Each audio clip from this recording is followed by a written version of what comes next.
Goeiedag, ek is Hendrik Linde, landboukundige van Panharsaad in die Wes-Vrystaat.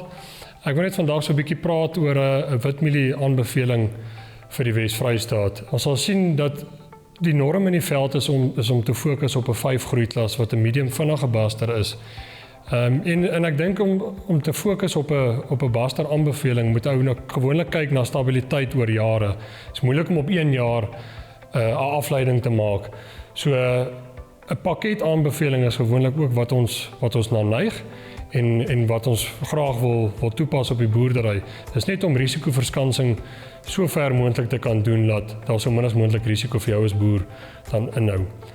Ons sal sien die 5 groeiklasse, die BG 5285 soos wat hy was, PAN 5285 is net 'n klein veranderingkie wat aan die kode aangebring is. Is nog steeds dieselfde baster. Die BG platform en ek gaan fokus op die BR weergawe hiervan. PAN 5R785.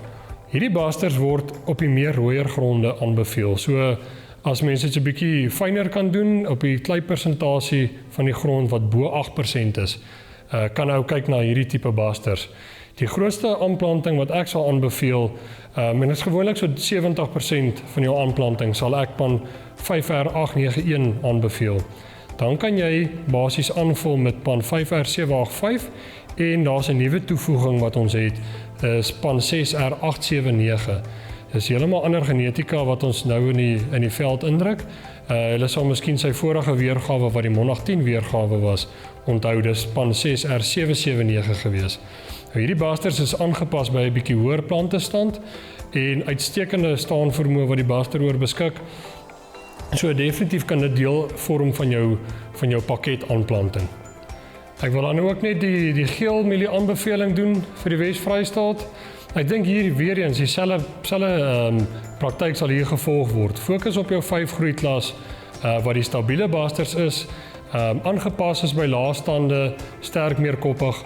En ek dink as ons hierop fokus, PAN 5A182, daai platform is iets wat 'n baster wat al oor baie jare sal met ons kom. Ons het uiteindelik sy Roundup Ready weergawe in die mark, PAN 5R582. En soos wat ek deur die aanplantings ook al gestap het hierdie seisoen, dit lyk die baster het dieselfde eienskappe as wat PAN 5A182 gehad het, die sterk meerkoppigheid, goeie staanvermoë, beskik oor uitstekende graankwaliteit en dit val ook in daai medium vinnige groeiklas. Ander toevoeging wat ons daar het in die BR weergawe is PAN 5R854 BR. Ek dink as ons na hierdie baster kyk, is 'n bietjie 'n vinniger tipe baster. Sy blare is 'n bietjie meer regop. So jy kan sien daar's 'n bietjie van die Cornbelt genetika hierin. En maar weer eens, hierso kan ons fokus as mens gemaklik is met 'n kleiner aanplanting op jou Roundups, kan jy fokus op 'n 50-50 aanplanting, maar ek sal fokus meer op die PAN 5R854. Dit jou grootste deel van die aanplanting maak en dan nou basies aanvul met PAN 5R582. As jy seisoen 'n bietjie later begin raak, kan daar gekyk word na die 4 groeiklasse. PAN 4R872 is 'n baster wat ons al redelik oor die seisoene geplant het met goeie sukses. Alhoewel hierdie baster moet definitief ongeveer so 20% dikker geplant word as wat normaalweg geplant word. Ek wil net sê baie dankie vir die tyd wat hier aan spandeer is, vir die kyk van hierdie video. Volg maar altyd hierdie pakket benadering en ek dink jy het 90% kans vir sukses in jou boerdery. Baie dankie.